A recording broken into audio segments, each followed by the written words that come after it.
Soy Paula María García Villegas Sánchez Cordero, soy magistrada de circuito, llevo 28 años en el Poder Judicial de la Federación y prácticamente 15.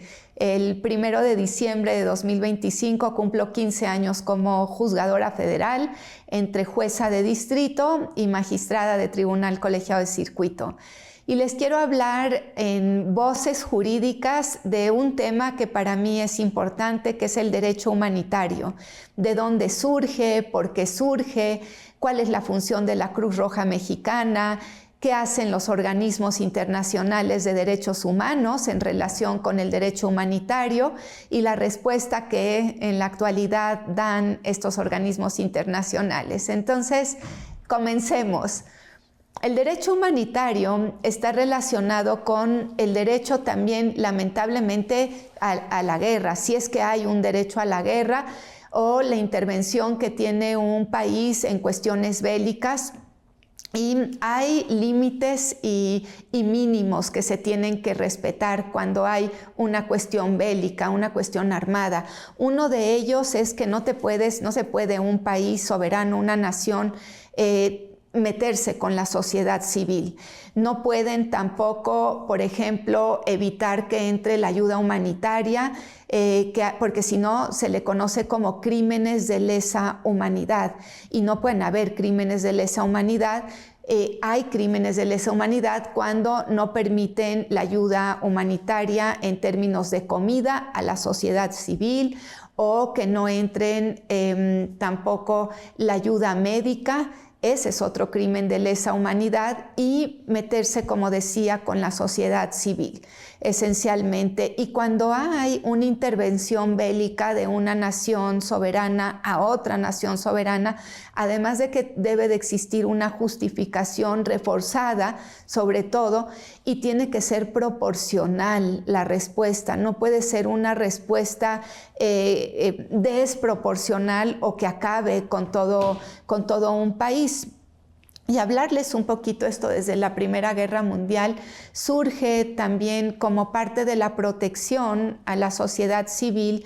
La Cruz Roja Internacional está también relacionada con el derecho humanitario para asistir a la población y también era a los caídos en guerra en ese momento, a las personas, pero asistir a quienes están lastimados físicamente y con el impacto que genera una intervención militar y bélica de un país a otro. Entonces es para proteger a la sociedad civil y para proteger a aquellas personas que tienen se lastiman físicamente e inclusive ya también por la salud psicoemocional.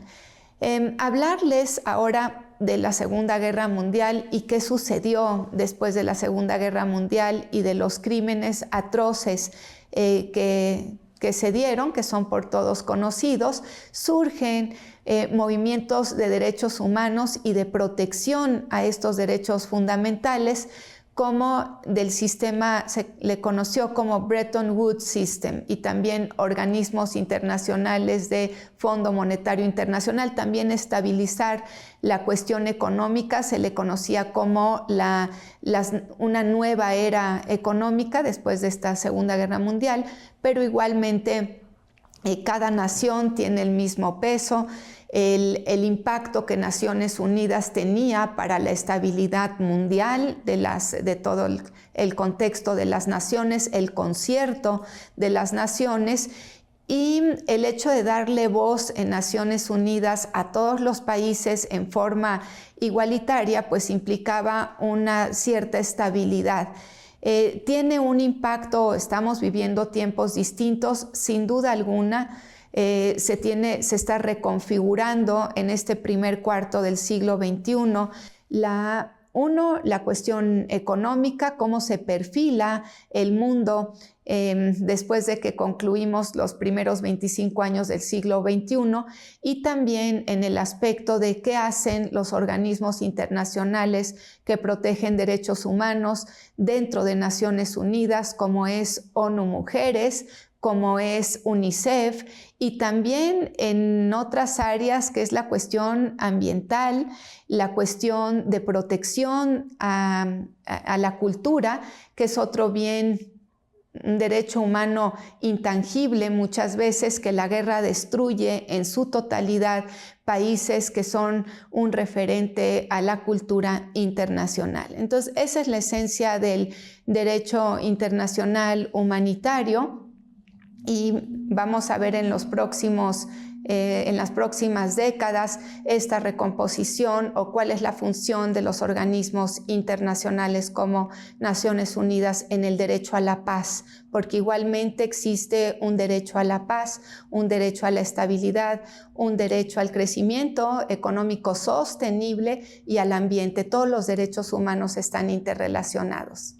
En conclusión, los organismos internacionales y en particular ONU, Naciones Unidas, en relación con la estabilidad mundial para llegar a la paz, son sumamente importantes, tanto Naciones Unidas como ONU Habitat, ONU Mujeres, UNICEF, entre otros, para que lleguemos a un siglo XXI, en el segundo cuarto, con una participación activa de estos organismos internacionales para la construcción de la paz.